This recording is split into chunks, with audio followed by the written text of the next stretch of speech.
Allez, bienvenue sur ce Blabla News qu'on pourrait rebaptiser en Blabla Luxe. Effectivement, le luxe c'est magnifique aujourd'hui. Richemont a annoncé des résultats bien meilleurs qu'anticipés. Ils attendaient 1% de hausse et on est sur du 10% de hausse sur Richemont. Très belle performance pour la société suisse qui automatiquement envoie dans les stratosphères le luxe français. Kering qui avait pourtant annoncé une cession d'actifs dans l'immobilier français qui n'était pas une super bonne news je trouvais, et LVMH qui avait rien annoncé, hier elle était même à -2, et donc les deux prennent 7% aujourd'hui dans la lignée du coup de Richemont, et je pense que les autres valeurs luxe doivent aussi s'envoler. Attention, c'est Richemont, alors peut-être que les autres donneront des résultats peut-être moins bons. En tout cas pour l'instant on spécule sur des résultats bien meilleurs sur les T4 et voir les perspectives pour 2025.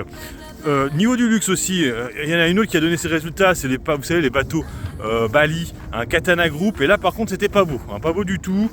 Moins 20% de ventes sur le T1, sachant qu'ils sont décalés sur Katana Group. C'est beaucoup moins que ce qui était attendu et du coup le marché n'a pas du tout apprécié, ça s'effondre. Alors il s'attendait à une baisse mais pas aussi conséquente. Alors je rappelle que Katana Group et toutes les valeurs un peu de ce style annonce à chaque fois des résultats pas si mauvais que ça. Là c'est la première fois que Katana Group annonce une baisse aussi forte de son chiffre d'affaires. Il faut savoir aussi que les salons nautiques, il y en a pas mal qui ont été annulés, donc attention sur le secteur. Actuellement je préfère Fontaine-Pajot. Bon, du coup après le luxe on va parler de Concentrix, en fait Téléperformance surtout. Concentrix qui a donné ses résultats hier, ils étaient pas bons, franchement on s'y attendait un peu, chiffres beaucoup moins forts qu'attendu, et automatiquement, bon déjà Concentrix hier a chuté assez fortement, et du coup aujourd'hui Téléperformance, ça ne loupe pas, s'effondre de nouveau, moins 3%. Pour l'instant c'est un peu compliqué, de toute façon je pense que Téléperformance aura des chiffres quand même meilleurs que Concentrix, vu qu'ils font des acquisitions pour faire monter artificiellement le chiffre d'affaires. Après le truc il est que c'est vrai que pour l'instant elle a vraiment du mal à retourner à 100 €, et ça c'est vrai que ça commence à être un peu inquiétant, là ça commence à être long. On le saura de toute façon au mois de février, fin février, pour les résultats de Téléperformance. Pour l'instant c'est toujours pas bon. Allez, on finit sur une news américaine.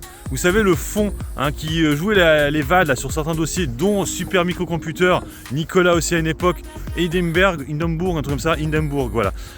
Du coup va s'arrêter. Le fonds va s'arrêter, pourtant ils étaient plutôt bons.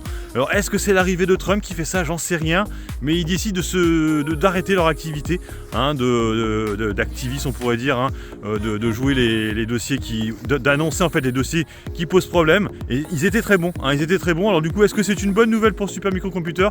Peut-être, étant donné que maintenant il n'y aura pas d'autres fonds qui vont l'attaquer. Bon, quoique si, il peut en avoir d'autres automatiquement, mais en tout cas celui-là, Hindenburg, ne fera plus d'annonce de ce niveau-là. Elle fera pas de suivi, pour faire simple. C'était la dernière société qu'ils avaient shorté dernièrement, rappelez-vous, ça avait fait chuter, s'effondrer le cours de bourse de Super Microcomputer parce qu'ils avaient visé juste. Super Microcomputer avait suspendu ses résultats, ils avaient dit on va revoir, on va les revérifier du coup.